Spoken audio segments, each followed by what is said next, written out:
Welcome to the Lightforge podcast. This is ADWCTA. This is Merps. Hello. We are a decent amount into the new meta. We've had some time to digest it.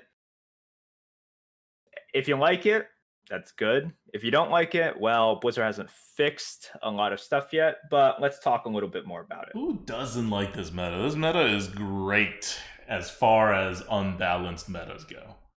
Yeah. There's something called a good meta, which we're obviously not there because there's huge balance problems, demon hunters, etc. Watch posts still in the game, but overall, I really like the feel of this meta. The core set change just made such a big difference, and everything kind of coalesced around it in a very good way. The sets that they chose for this, all the new sets plus some of the more powerful older sets, it all everything feels not more balanced, but it feels less frustrating. It feels more in a weird way. I'm gonna say this in a very weird way because people are gonna jump up before this. It feels like classic. It feels like classic, in that when you lose, you lose to busted stuff that you're not like, oh my god, you're more like, okay, well clearly that was busted, and so I had no chance ever, and we can just move on from this, right? And in classic, that could be stupid stuff. You play a raptor, they play a mad bomber, your raptor is removed, game over. 90% plus of the time, you lost the game right there in classic, right? So here, it'll look even bigger because the whole game is like that.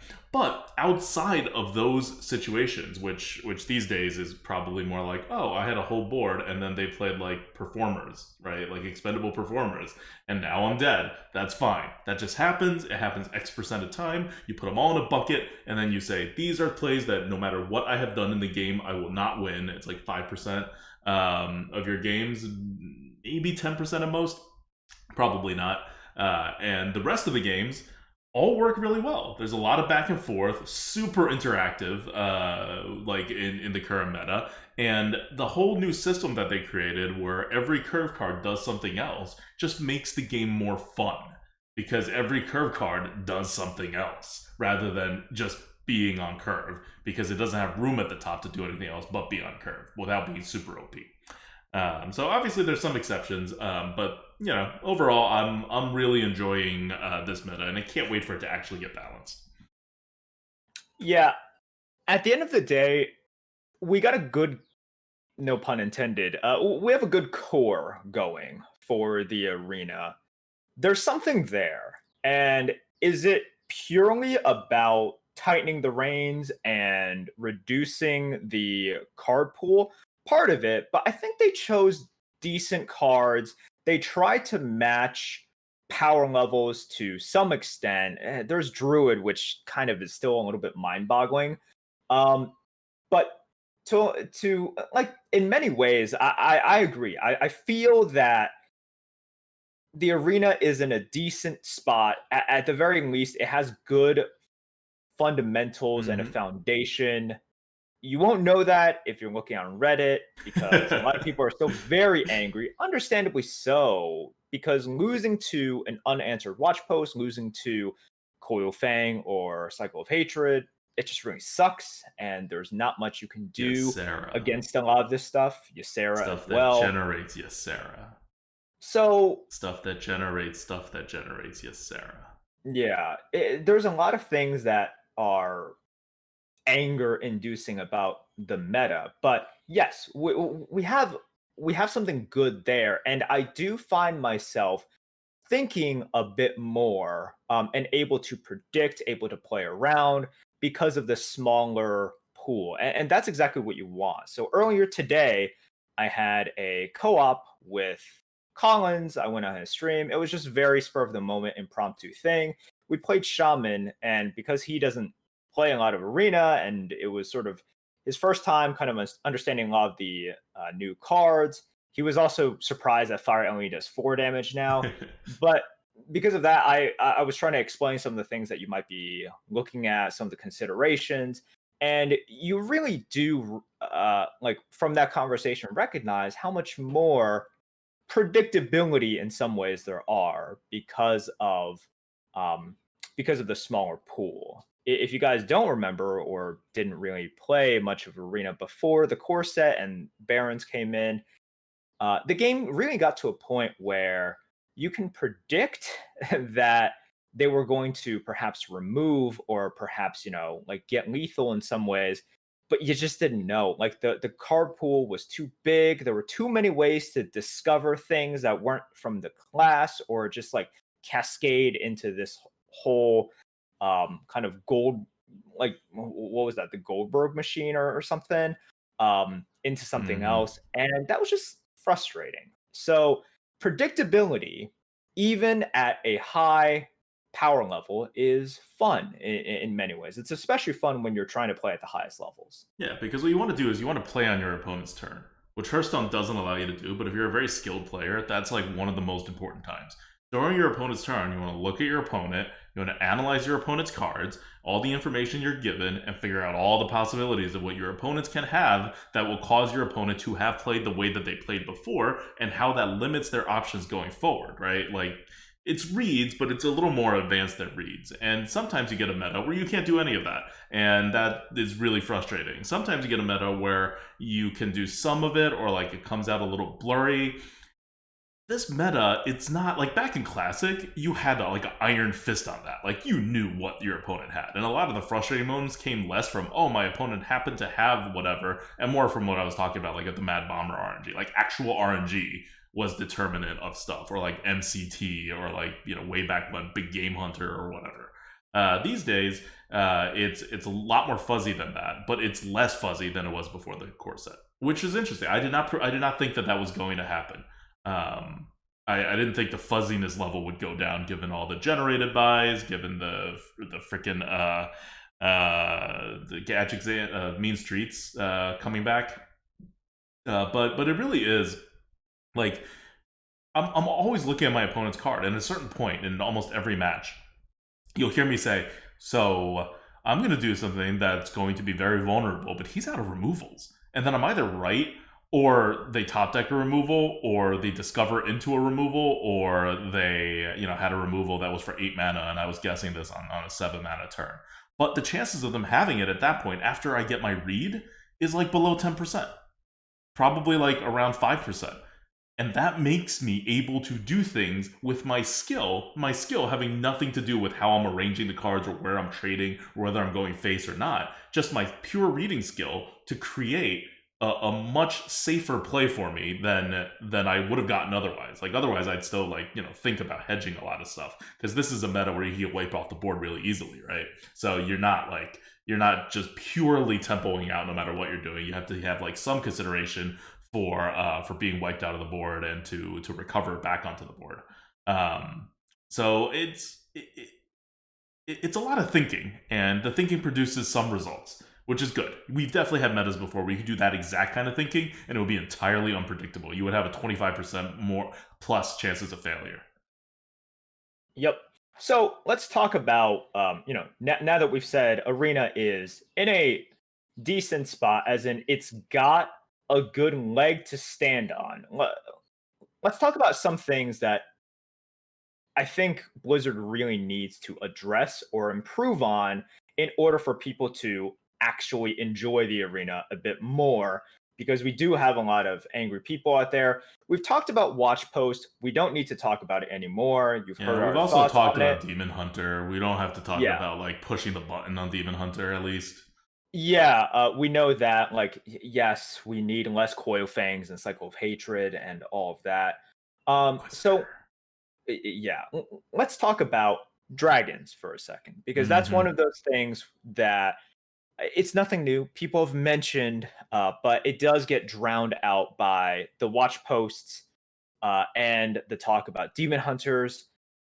Dragons right now are extraordinarily problematic, and it's a few things. Let's talk specifically about draconic studies in priests, and then we can widen it as well. But there is a prominent dragon problem in the arena. Now, the problem really comes from the fact that because of the tightened core set, there are very, very few dragons in the set.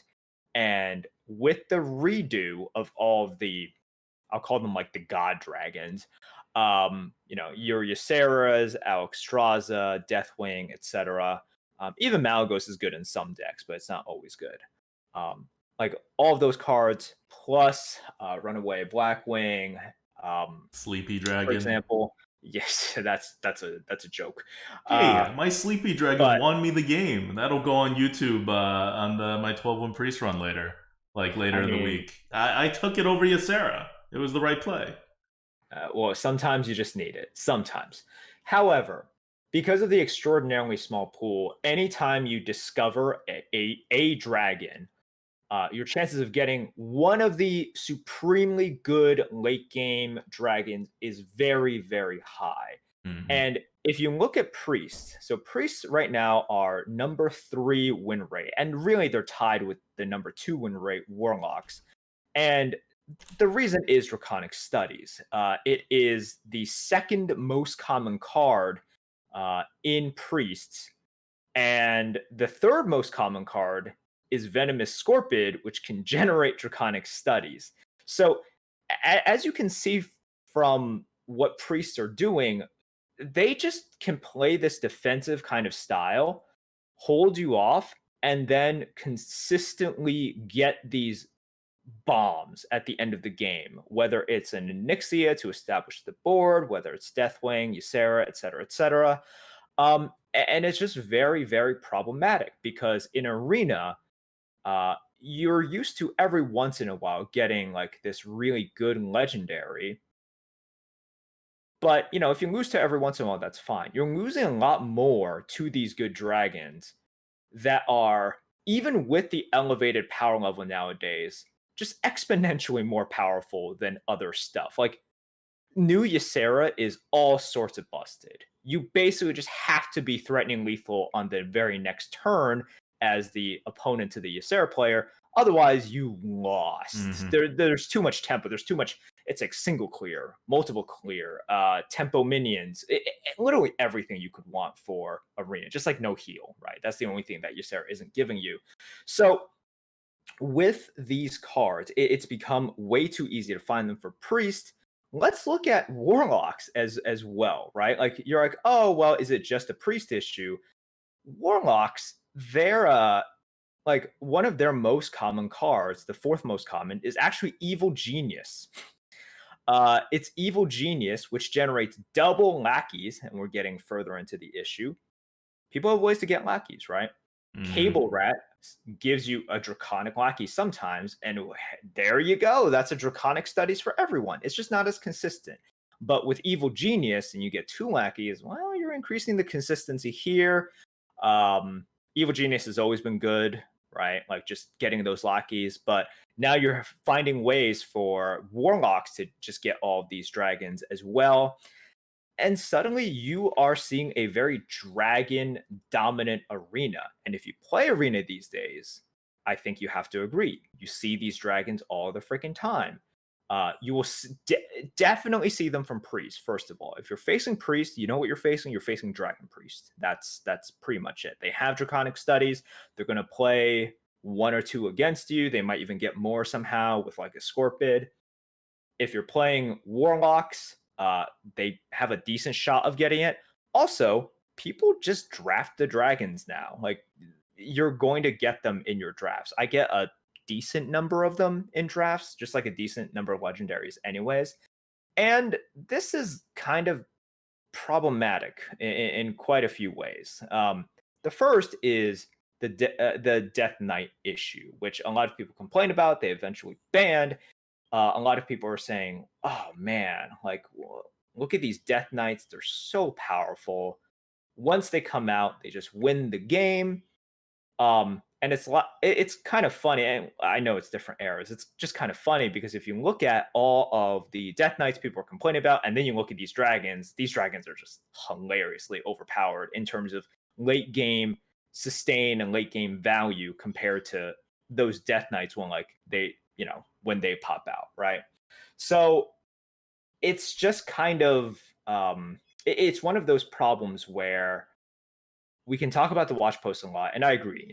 Losing on turn 3 feels a lot worse than losing on turn 9 or turn 10, and you have more control in between. But just the power level and the difference between all like these dragons and what you should get in Arena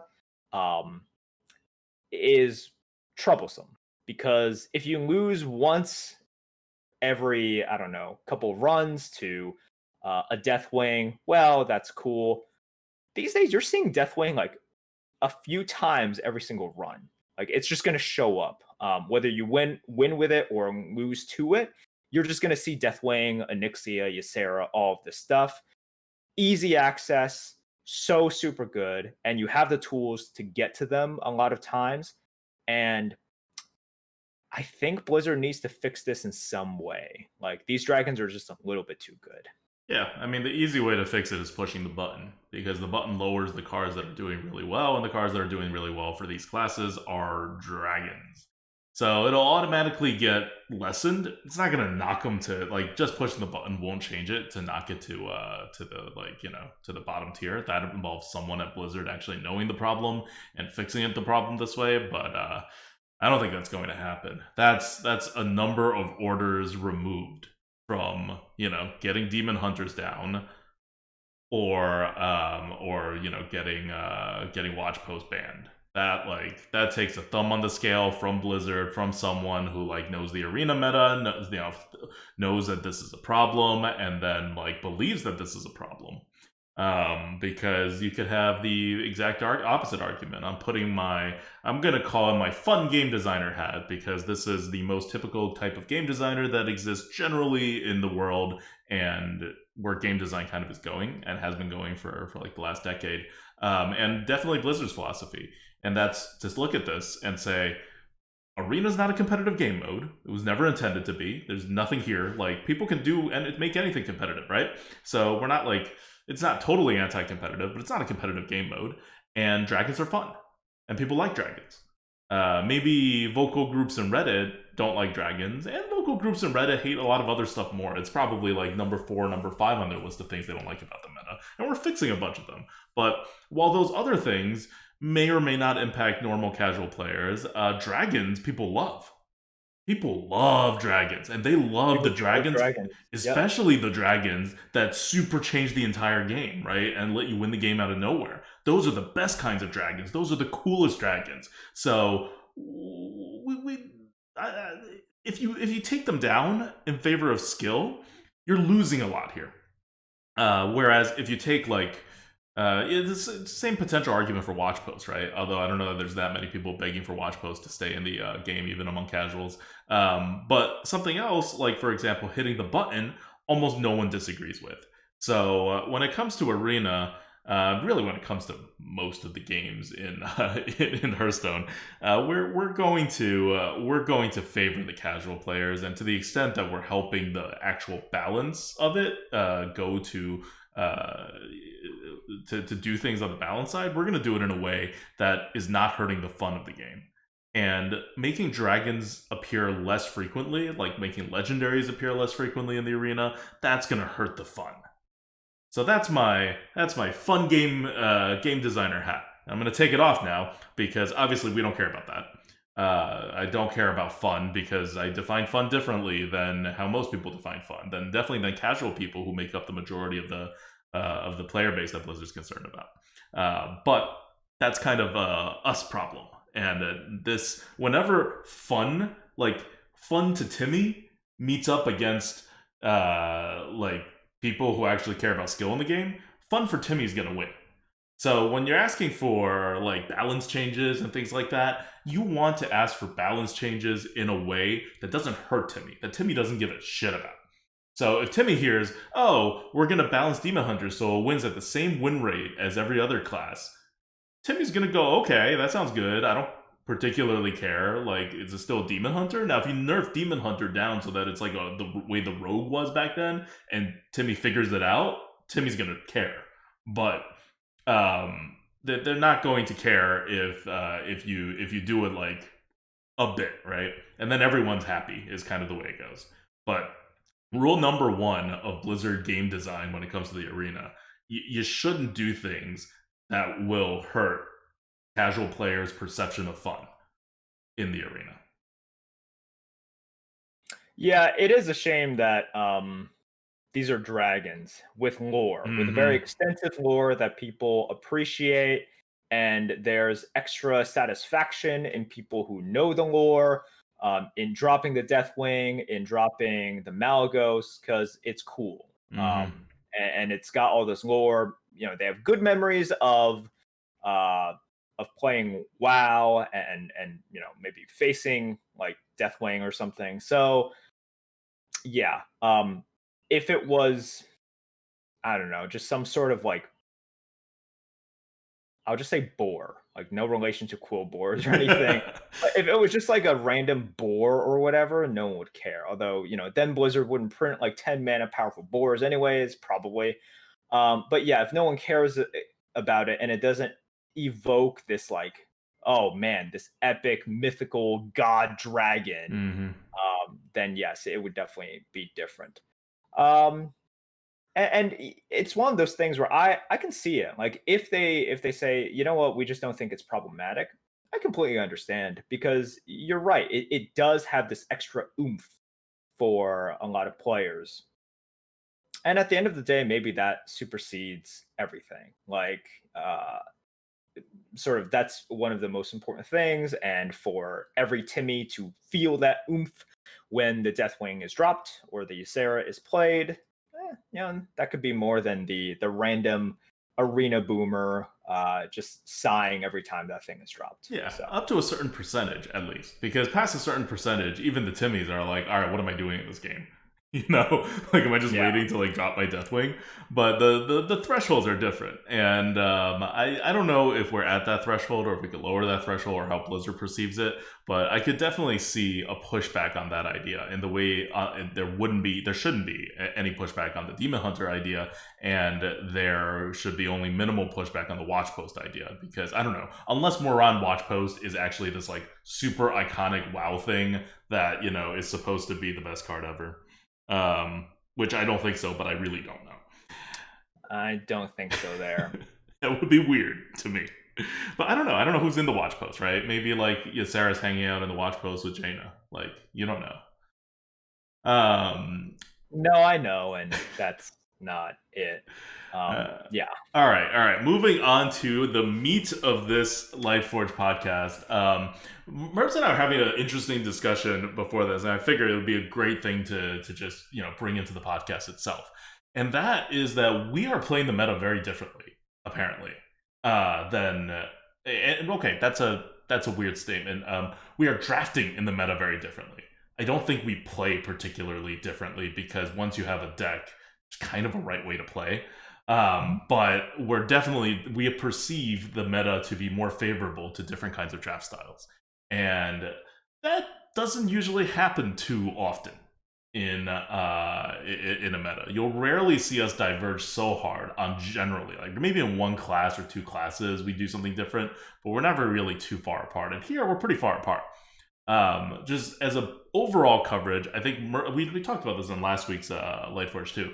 Merps likes to draft faster mid-range, and I like to draft slower mid-range in this meta. And we've both been seeing successes with our draft style and like failures with the other person's draft style in our games, which I think is interesting. And I think it points to why like this meta is so like it has good bones because it can support all these different ways to draft. Like the draft is actually meaningful now. It's not just pick the best card, because the differences between the best cards have narrowed greatly.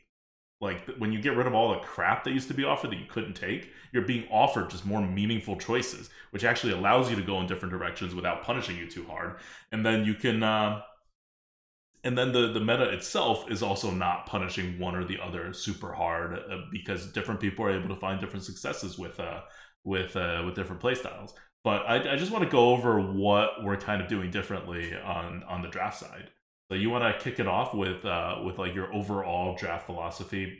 We're going to set aside Demon Hunter because they're kind of OP, and we're going to set aside like super obvious like things like Hunter being fast or Priest being slow. Like I don't think anyone's gonna argue with those. But let's talk about the other 7 classes, and just generally. Yeah, so I've always liked to, the decks that I have more success with do tend to be these faster mid-range decks. Let's get something out of the way. The auto picks are going to be the auto picks. So Mm-hmm. something like Venomous Scorpid, Yeah. right?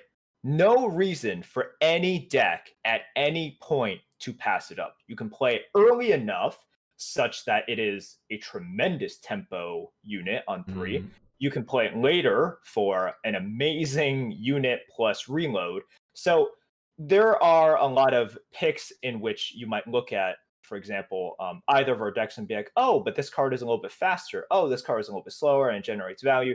There are some picks which are just like you literally always pick it. There's no picks around it.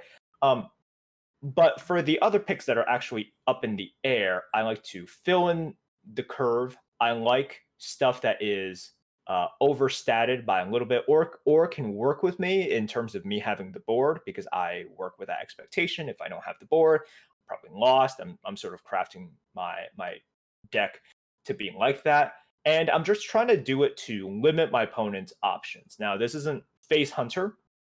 I'm not going face that aggressively. This is not me emptying my hand by 5 mana. I still have cards in my hand at that point. I'm just ahead on the board. I am pushing face when I can. And when I say when I can, I mean, unless I think So of how like do a you get ahead on the real good board, reason. like through the draft? Like, are you having more than like 6/2 drops and more than like 5/3 drops? Are you having a bunch of 1 drops to potentially, or like a lot of utility like small mana cards? Like, how are you Right. getting the board over just a So normal curve deck? there are a few ways. Number one, I do want some 1 mana cards if I can get, if they're decent, right? So Hmm. if I'm choosing between a couple of things, and they're of similar value, sure, I might consider taking the one. It's hard because it's like, well, which 1 drop? What are we looking at? But I will give up a few points in value or whatever to take it. In order for me to actually get that advantage, I am drafting cards that assume that I am on the board, right? It's Hmm. like those cards that assume that I'm on the board, those are typically over tempoed, assuming you do have stuff onto the board. So I am drafting those cards as well. I am taking small removal. I like that. For example, something like a Brain Freeze to me is very, very great. It's also one of the reasons that I, for example, like Ruined Orb. It's not like Brain Freeze, right? In that, like, oh, 1 mana for 3 damage. It's 2 mana for 2 damage, but it can help me clear out some of the stuff. And then I can turn that small thing into a bigger tempo swing or just a fireball, right? The face damage. So, what I want to be doing with my mana in the early turns is putting out, number one, putting out good statted minions, using my mana, period, and then using it effectively, leveraging the fact, like, sort of relying on the fact that I'm going to be on the board. So, all of these board buffs and units that are used, like, are assuming that I'll be on the board. I'm drafting those Okay, and so saying, going back to the drops, are you having more "Mhm. than 6/2s or 5/3s or 4/4s, or are No, you not not? necessarily. Okay, Not so we necessarily. have the But then same I'm curve. mixing in perhaps like one or two more utility Yes, things. yes, Uh Prioritizing like something like a brain freeze, maybe a little bit higher, right? Like the brain yes. freeze in the Okay, early turns is a huge swing, right? yes. So something like that. So small Um utility cards yeah. are prioritized, not like additional 2 drops or 3 drops or 4 drops. Yeah, not necessarily. Or some, for example, if I have I think a mage is also a good example. Like if I have, let's say, a firebrand, right, or even two Hmm. firebrands, I'm going to value like that shooting star extraordinarily high, Right. very, very high. Like I would take it over something else, just because shooting star is something that, on its own, in a good situation, can get you that swing by itself. And then if you have the firebrand, with the shooting stuff, like that gets you that huge tempo swing that allows me to start pushing a little bit, putting pressure. So I think it's not exactly Yeah, like, a would you take huge a shooting difference star in that in. case over a claw machine?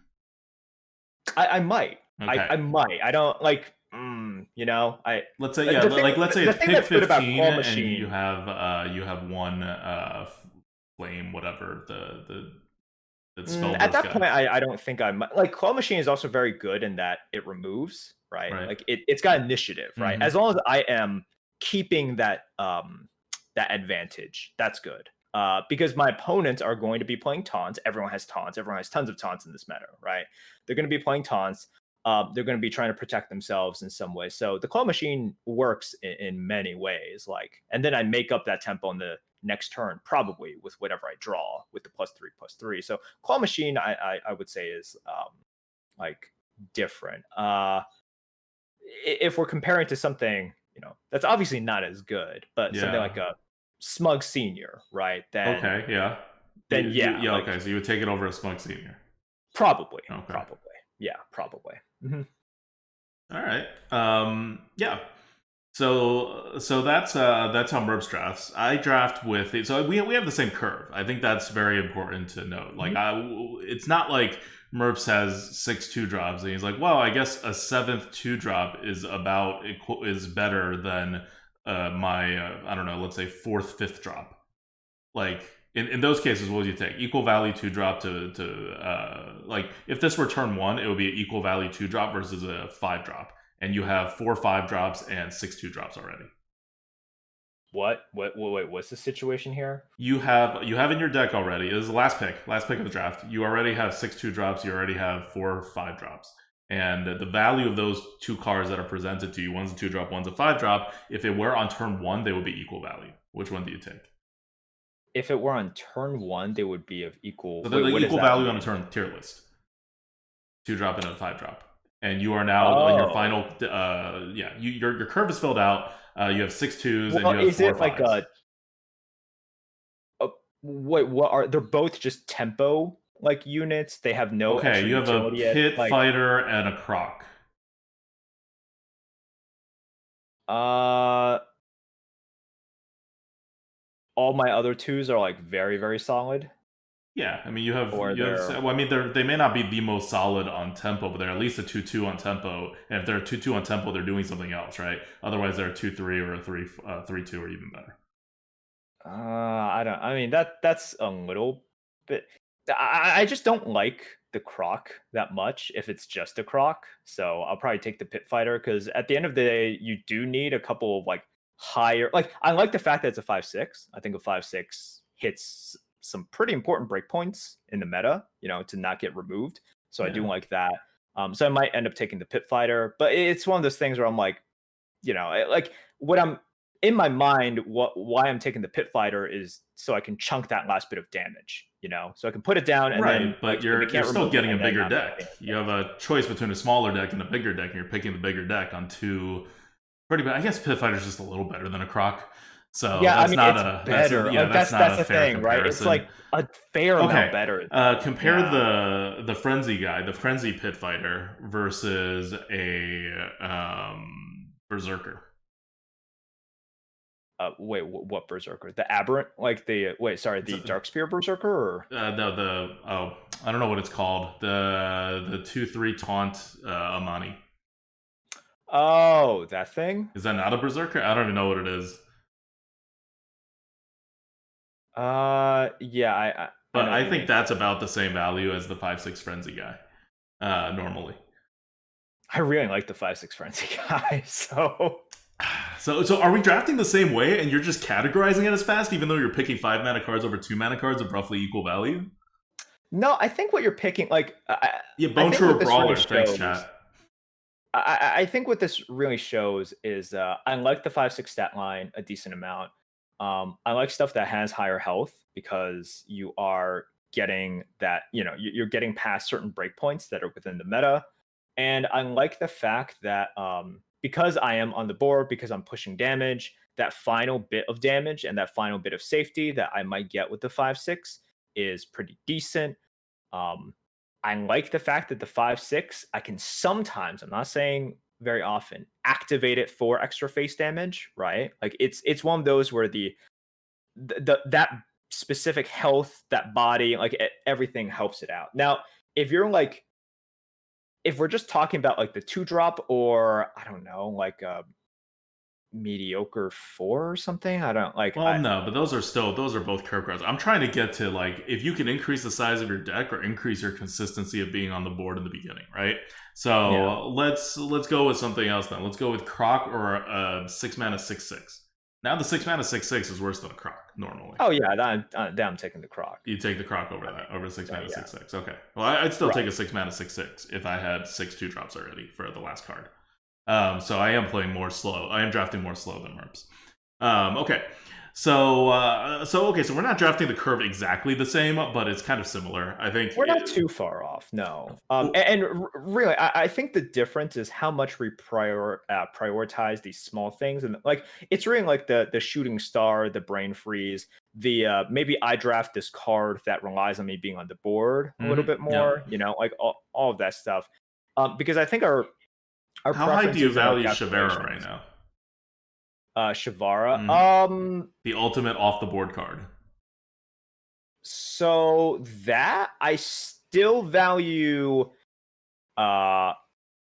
somewhat like high, like surprisingly high given the play style. I don't, it's not an auto pick for me, right? In some decks it is like an auto pick. First pick, Bone True, Brawler, or Shavara? What class am I? Mage. Oh, a mage? Okay, Shavara. Shavara. Okay. I'm trying to think of a non-bad class that's not Paladin or Shaman, because that skews it.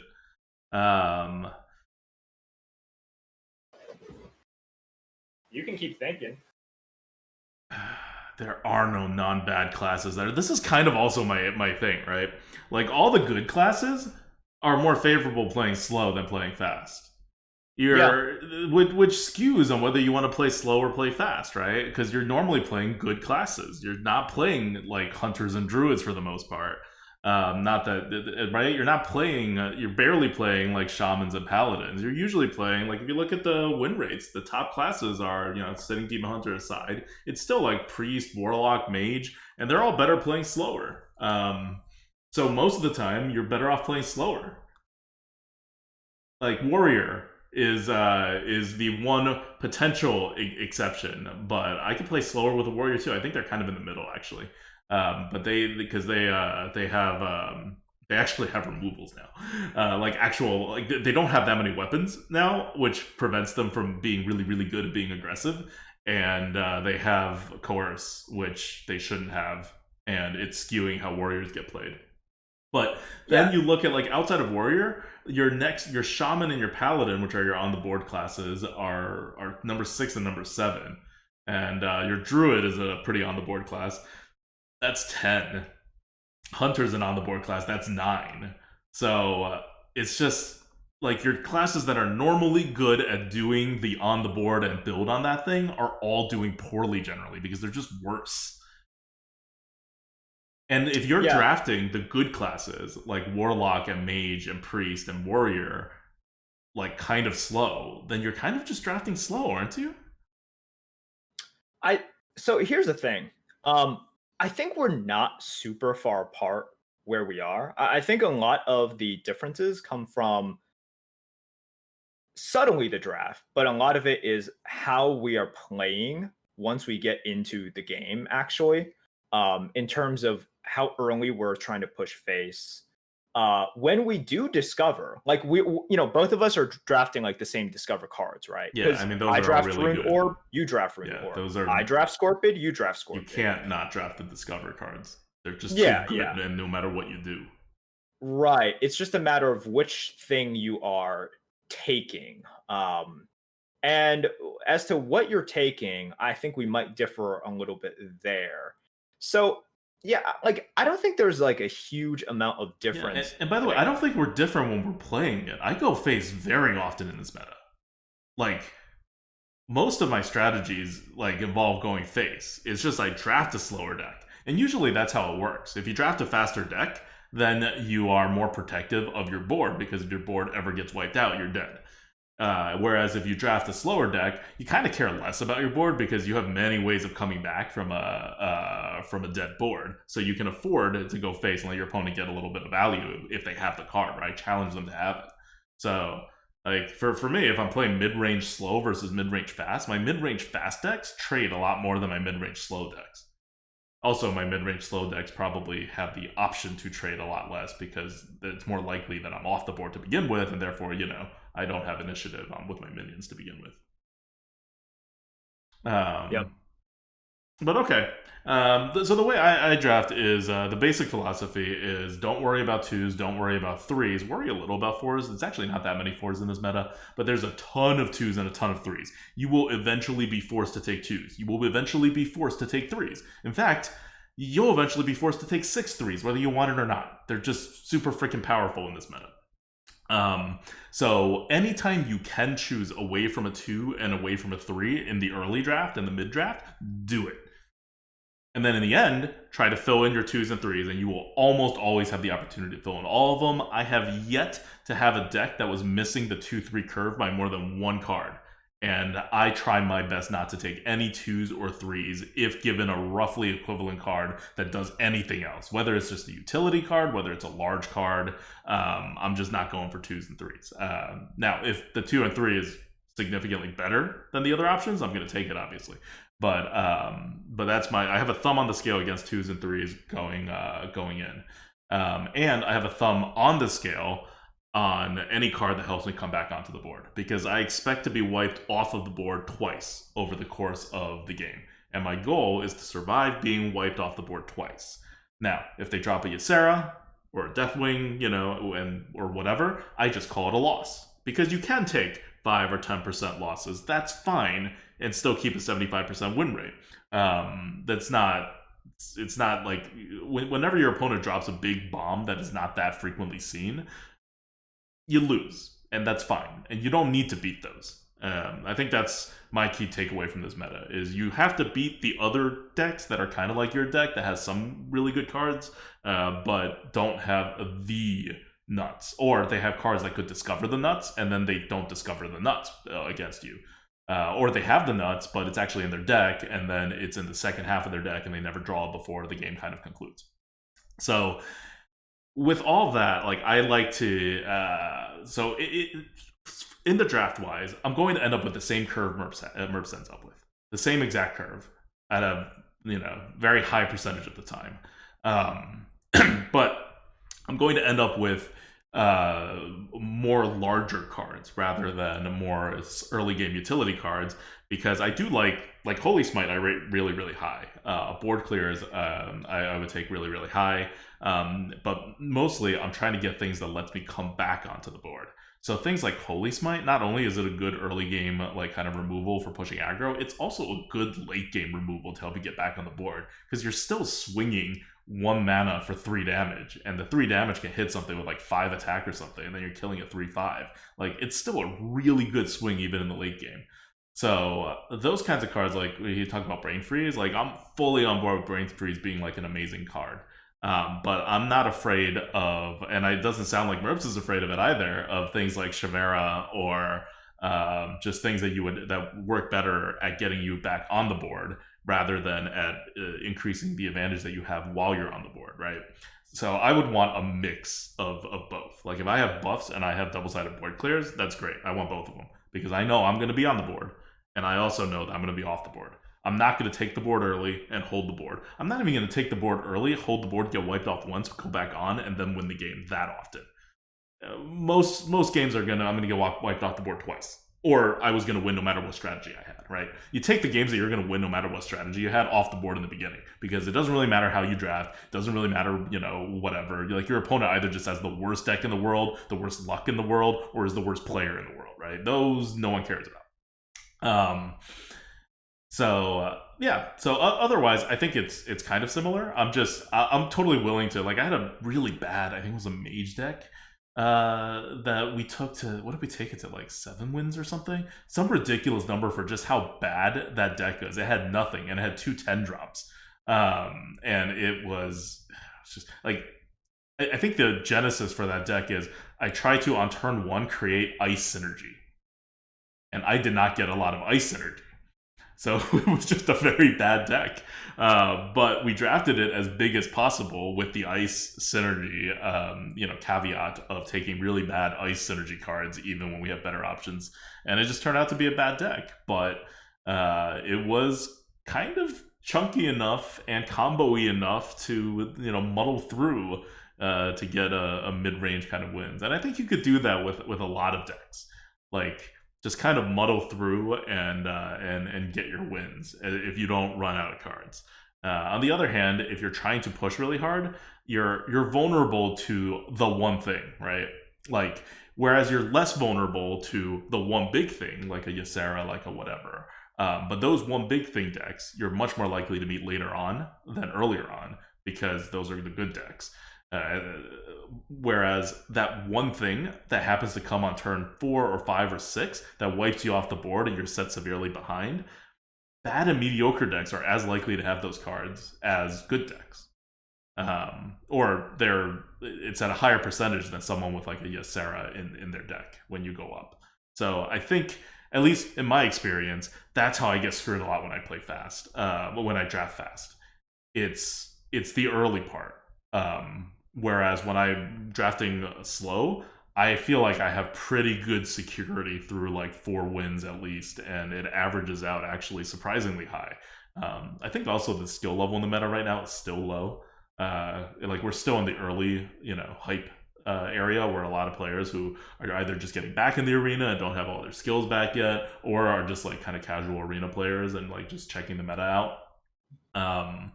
Because it is still the game mode that you get to play with all the new cards, right? Like, in Constructed, you have to buy the cards or craft them. In Arena, you just get the new cards. So I think the meta is still pretty soft right now, and it'll let you do a lot of things if you drag the game out. Yeah. So if you guys are playing in the arena right now and you're not having that much success, because I saw this posted in Arena HS as well, people are blaming variants a decent amount. They're sort of lamenting the fact that there's all of these overpowered cards. If you listen to this podcast, you know that generally you don't want to get into this mindset. The leaderboards have taught us throughout the years, the many years, it doesn't matter what meta it's in, the same people consistently find ways to make their way to the top of the leaderboard. It's not a coincidence.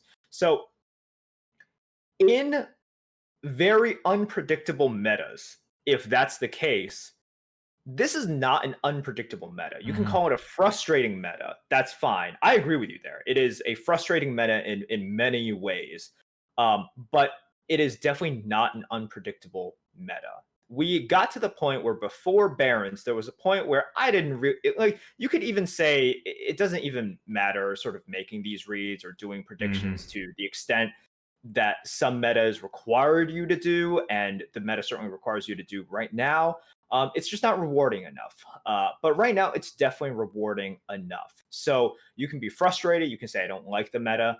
Definitely don't fall into the trap of thinking, well, there's just so many overpowered cards, I can't do anything. I get my 4-win average and it's Blizzard's fault. You can go through a rough patch, definitely. There was a stream in one night where I just I think I had like 3 runs. It was just like 0 wins, 3 wins, 2 wins, and then I finally got like a 6-win or something. And it was just one of those nights. It'll happen. You just face crazy stuff, but consistently, you should be able to find that success. And a lot of these skills that were kind of buried and not really rewarded in previous metas have made a big comeback now. So it's fine if you don't like the watch post and if you don't like the Demon Hunter cards. I don't either. But it's a great time to work on those skills and for you to kind of be rewarded for doing the things that Arena at a core state should be about. And these skills, like what I'm really hopeful about, and what it seems like, is that these skills aren't going away. This is not like a Barrens thing. Like, Barrens certainly helped, and the sets that they picked to include helped, but this is looking to be like a core set thing, like more than a Barrens thing. So this is how Arena's going to be from now on, at least for till the end of the year. Like I don't think they're doing major changes to Arena before the end of the year. This is the time to brush up on these skills and improve yourself in this area if you haven't before. Like this is not this is the opposite of a incremental meta, right? That's the point that I think we wanted to drive home in the last podcast, which is that you can't just go in with whatever you have, make your good trades, right? Do the math better than your opponents, and then have a similar or a similarly powerful deck, or even a slightly less powerful deck, and be able to edge out a card, 2 cards, 3 cards, 5 face damage, 10 face damage, and then win the game that way. Like neither of those strategies work. You now have to wait to the time that you go all in. And you have to know that time, whether it's this is the time I push all face, or this is the time when I finally commit all my resources to putting all my tempo out. And you can only do that if you have a read, or if you're super desperate. But if you're super desperate, so you have to read 2 situations, right? It's very helpful to do what we kept talking about, which is reading your opponent. If you read your opponent and what cards that they have, and then they just run out of initiative or run out of flips or run out of whatever, you can do crazy things. And then you will get the full advantage of the core set being more powerful without the downside of your opponent's core set also being more powerful, because you have the read that the stuff that your opponent needs to deal with what you're putting out there does not exist in your opponent's hand. And then you just have to kind of go for it. On the flip side, you also have the potential read of your own hand, right? I mean, it's not really a read, it's more like an analysis. And that's just that if you make the analysis that you're desperate, and if your opponent has X, then you lose, that's fine too. Like, at that point, you have to do it, right? And your opponent may not have it. So those are the 2 reads and considerations that matter so much in this meta. So much. Whereas getting an extra 2/2 or an extra 4/2 on the board, or an extra couple cards in your hand, or an extra couple of none of that stuff matters as much. I mean, I take back what I said about face damage, because face damage and prevention of face damage actually probably matters now as much as it ever did, just because the swings are still really high. But as far as cards and tempo go, definitely not even close to what it was even in the previous meta. Yeah, I think I agree with that. Yeah, that's fine. That's pretty much what I wanted to say about the arena. We should, or hopefully will have the macro adjustments soon, unless for some reason they just don't see it as problematic. I'm still wondering if we'll see something about the watch posts. The thing about the watch posts is you really don't see them super often. Yeah, they're not offered often. They're not offered that often. So it's one of those situations where it's almost like an oppressive class card, where you see it almost at the same rate, like an oppressive class card of the top class. Yeah. And even if it is very oppressive, it is only relegated to 1 class, and a lot of times they don't do anything about that, unless it's Demon Hunter, in which everything was nerfed to the ground, because that's what Blizzard does. But watch posts are kind of like that, and it's almost more problematic in a way, because you sort of wish it was more prevalent, so the stats would be more damning, and it's just people are even angrier about it. But you can go entire runs without seeing a watch post. It's possible, and it's a neutral card, and people are getting pretty aware to the fact that it is an auto pick. So I can see a world in which Blizzard doesn't do anything, which is pretty disappointing, because I was thinking, oh, there's no way they can keep this in because the stats will agree. And right now the stats are, we went through it last week, historically just high.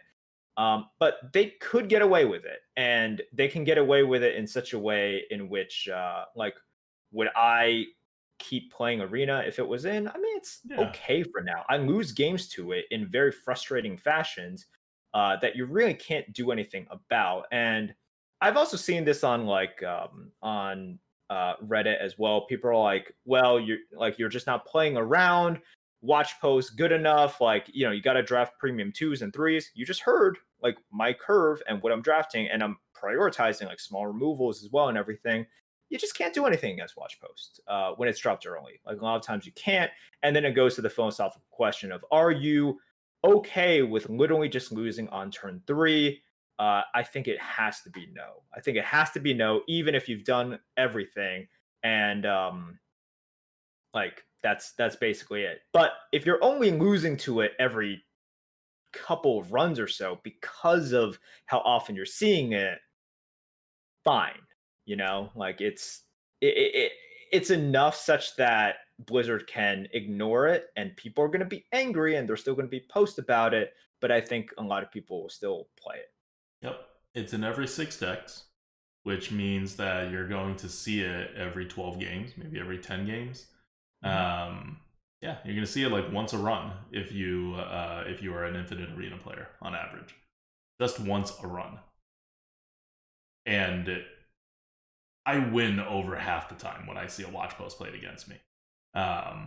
It's more damning if you want to be on the board, obviously, and less damning if you have something in your back pocket that's just, well, if I could wait till turn 5 or turn 7 or whatever, then I wipe everything off the board. And then you switch over to your like super control style that you're kind of forced into. That's not what you want to be doing, and so watch post still got a crap ton of value, but you may be able to recover from it. It's just a poorly designed card. Like, I don't know why they would fight to keep it in. Is like, that's the bigger thing. Is like, why are people or Blizzard fighting to keep this card in the meta?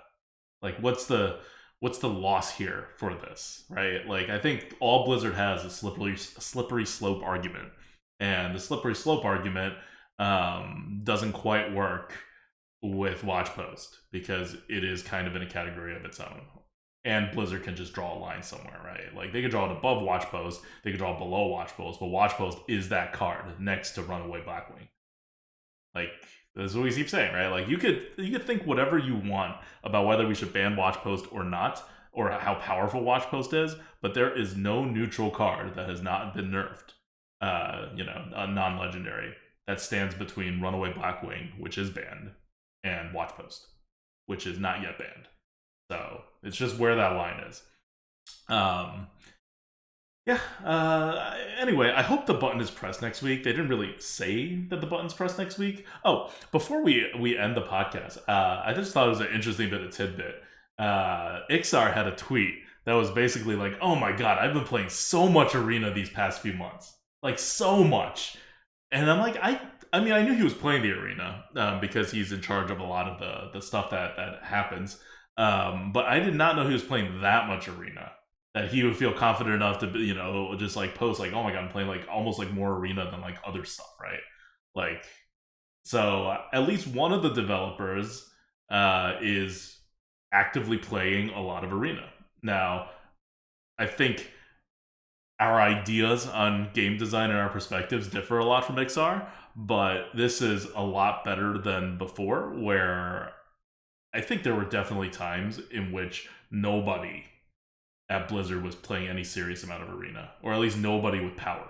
And Ixar has a lot of power on the dev team. Like, he's one of the old, I don't know if he was an original member or like he got on right when like the game was launching, but he's definitely one of the top guys over on the dev team right now, and he has been playing a lot of Arena. So hopefully, we get some action here on the things that he can do in the Arena. And also, why would he play so much Arena, right? Think about it that way. Why would one of the top Team 5 members on the dev team play so much Arena? There's duels, there's battlegrounds, there's constructed, there's wild, there's a whole bunch of things in constructed, right? There's wild, there's classic, there's whatever. It's because they need him to be playing Arena or someone high up so that they can do something about Arena.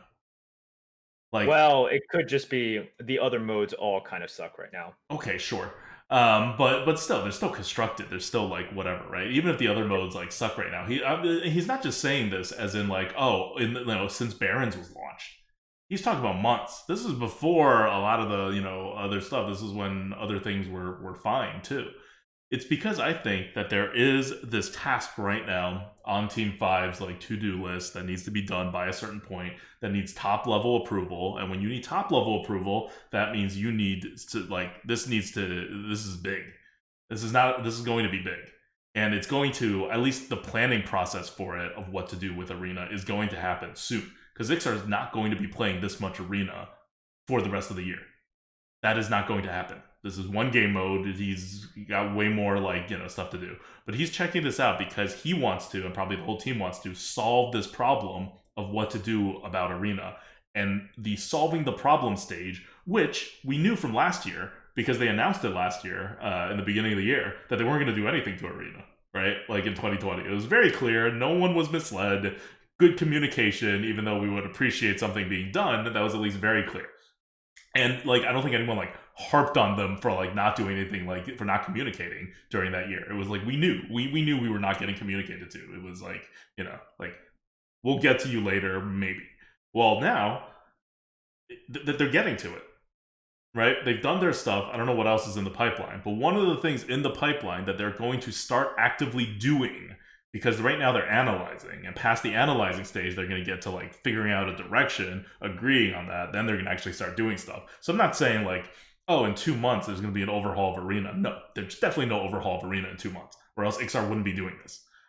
But the plan for what to do with Arena is going to be decided in the next few months over at Team 5.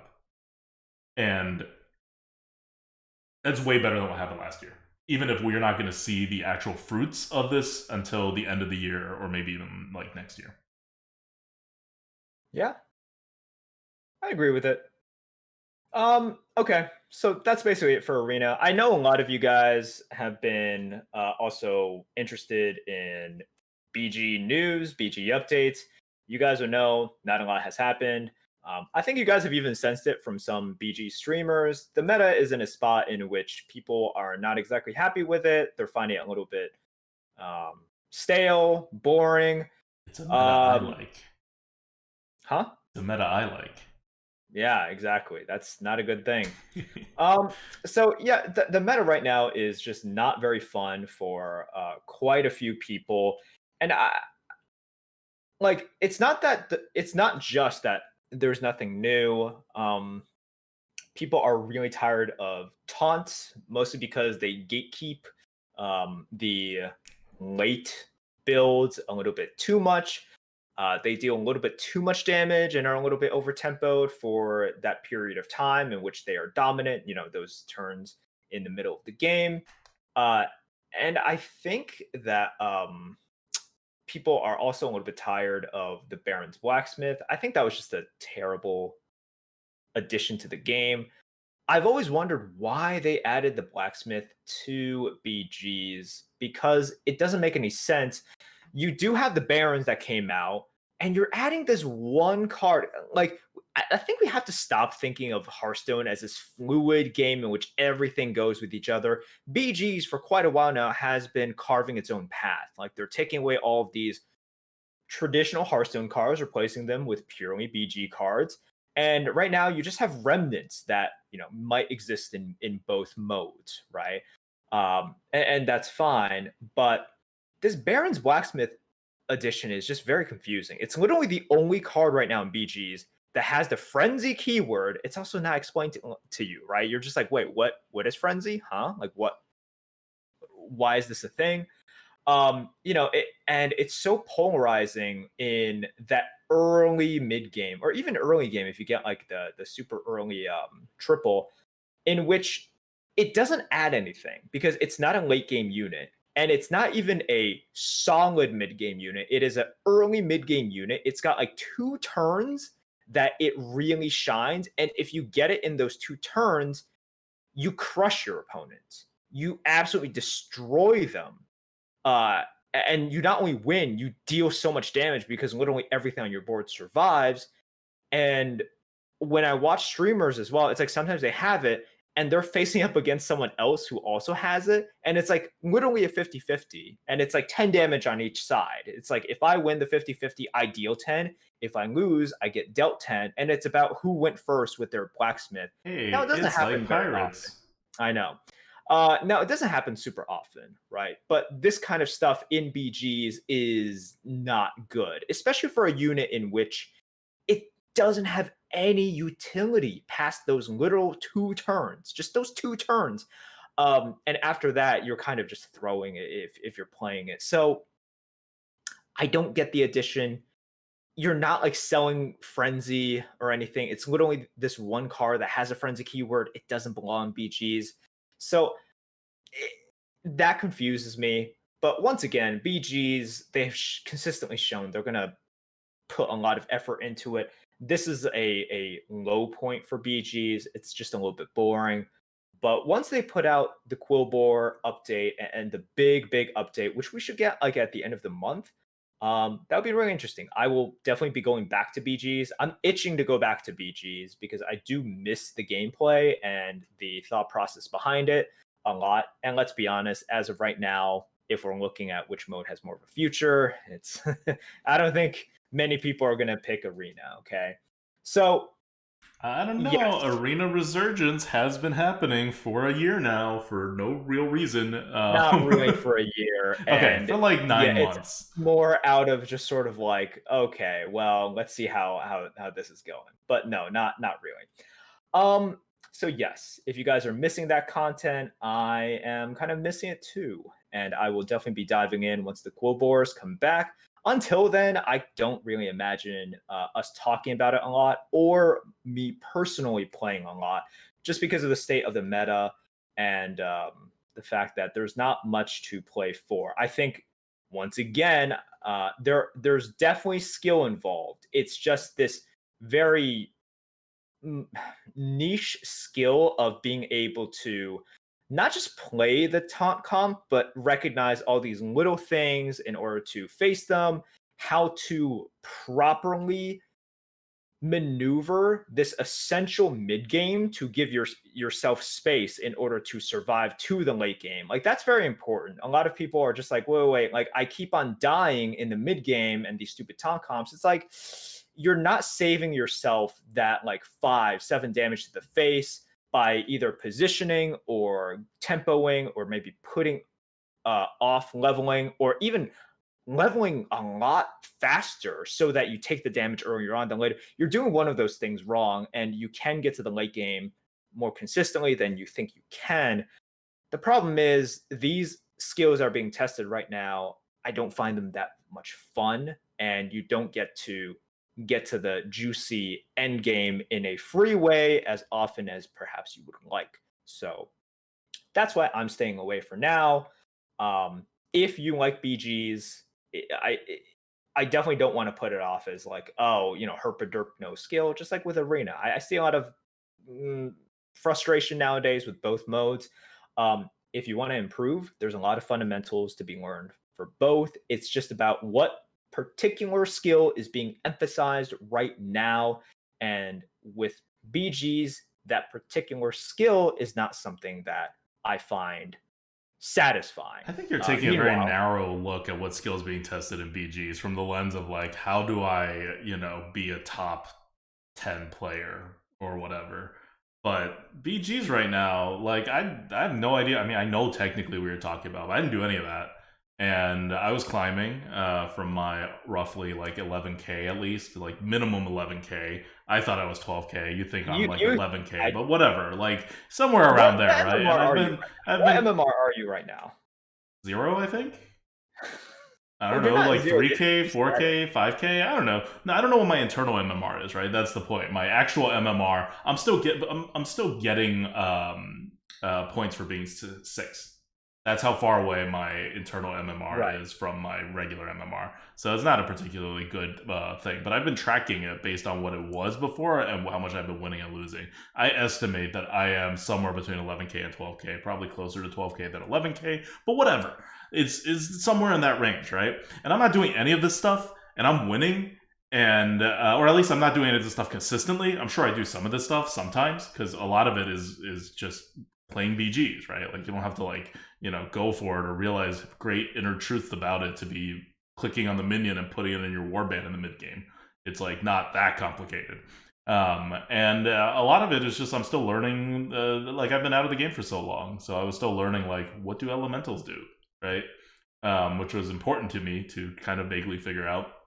And it's just if you don't look at BGs as like how do I get number one or how do I be a top 10 player and just try to be like a top 1% player, top 0.1% player even, there's still so much like just normal BG-ness that you can do in this meta. Like this meta isn't ruining, like when you have a meta, there are certain metas that happen in BGs where if you try to do normal stuff, you will get crushed. You will just lose. This is not one of those metas. This is a meta where you can do normal stuff and be fine, just not optimal. And then you can figure out how to be optimal before. So this is one of the best BG metas to be learning stuff in and to be like refining your game, I think. Because otherwise you get to a BG meta where if you don't follow a particular like, path, you get crushed. Well, that's not great for learning BGs overall. That's, potentially a higher skilled meta, but not necessarily one that's conducive to learning until you're at the place where you're knocking on the door of like at least the top 200. So this is like I think you're shortchanging this meta for where most of our listeners are at, and you're highlighting like the skill that you're highlighting is not the core skill of this meta. It's how this meta is potentially like different from a normal meta. Right, but it's still very close to a normal meta. It's the one that is emphasized, and right. It is like a GM. Like, here's the thing. It's like, if we're talking about like Overwatch, right? And I'm watching like someone stream, like one of the good players stream, and they're like, oh man, I hate the fact that this character or this comp is like so oppressive in GMs, and you're just like, well, that literally doesn't apply, right? So a lot of stuff. But I'm just saying, even in Masters, it applies only like on the edges, right? Yeah. Compared to the GM analysis between Masters and Grandmasters in Overwatch, or even like low Grandmasters versus like Overwatch League players, right, is so huge. It's just like the difference. I think they even came out with stats recently where like if you're 9K plus, you are what 1%, like even higher than that. I think something like that, or even higher. But yeah, and the difference between like an 11K player versus a 13K player is astronomically high. Like it's not in the results; it's in when these like little small percentage things, right? Yeah. And that's really where the meta lies. Like it really is just these small percentage things that, like, at the end of the day, when you're comparing that with Arena, that's very different. I feel like in Arena, when we're talking about the difference between like getting an extra 2/2 or 4/2 on the board or getting an extra card versus reading your opponents, right now that's going to affect your win rate if you're even a top like 10% player, like quite significantly. Like that's not a top 0.1% player concern. That's a top 10% player concern in Arena right now. Like it was always a top 0.1% player concern, and we get annoyed when it stops being like a concern up there. But the reason some people are struggling so much with the meta right now is because the core of what it means to be a good player in Arena once the core set was introduced has shifted quite dramatically into like downwards, right? And taking a lot of the skills that were more upper level.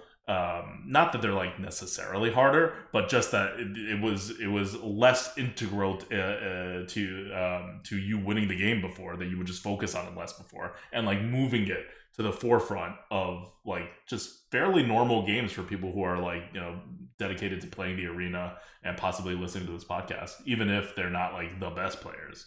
And I think in Battleground, it's not. Like that's more like the Masters v Grandmasters and the meta in Overwatch concern. Like I think that's a good analogy, because in Overwatch, if you watch a Grandmasters player analyze the meta, it's inapplicable to you if you're not in Grandmasters. Like even if you're in Masters, it's like barely applicable to you. Whereas in Arena, when we're talking about the reads and like the time to like do stuff, like that's applicable if you want to average above like 4 or 5 wins. I don't think you should be doing reads at that point. Really? At 4 or 5 wins? I think if you're not doing reads in this meta, you can't even average 5 wins or you'll barely average 5 wins if you can't do the kind of reads we're No, talking I don't about. agree with that. I think reads is one of those like literal last like you being low on the leaderboards versus you being high on the leaderboards kind of thing. Like that's I think this meta is too chaotic without it. Because whether you have a read or not determines whether you're committing onto the board or not, and you have to commit to win. So the point in which you commit, or the points in the game in which you commit, is a very big deal in this. Like, if I'm not getting reads, my win rate will be down. I think like at least 2 games on average, at least 1.1 games, probably like 2 games on average. Like, if I'm purposely telling myself to like just kind of like stop making like reads and stop counting my opponent's cards, essentially. I could see it being more impactful this meta, but I think the point is, or like the spot is higher. Like it's not like 4-5. I think it's like 6. 5, 6. I think it's 6, 6. like 6, Okay. 6. Yeah, I like 4-5 definitely not. Like 4 definitely not. 5 still no. I think it's like 6. Like if you're averaging 6 and you're looking to average a consistent 7, I think that's the last bastion. I think that's like the spot where it's like okay, you got to know your spots now. Like know your spots, know when to strike, and then if they top deck against you, that's fine. But you're eliminating their hand. Yeah, I think that's true in that previous metas. I think in this meta, it's down to like 5. Like I still think it's not even 6. Like starting at 5, it's going to start really impacting you trying to move from 5 to 5.5. Yeah. Okay. Any last words on either Arena or Battlegrounds before we wrap this Lightforge up? That's it. All right. We'll see you guys next week when hopefully we will have a totally new and much more balanced Arena. And say goodbye to Demon Hunter dominance for the rest of the meta. Fingers crossed. Until that, this is ADWCTA. This is Merp. See you guys.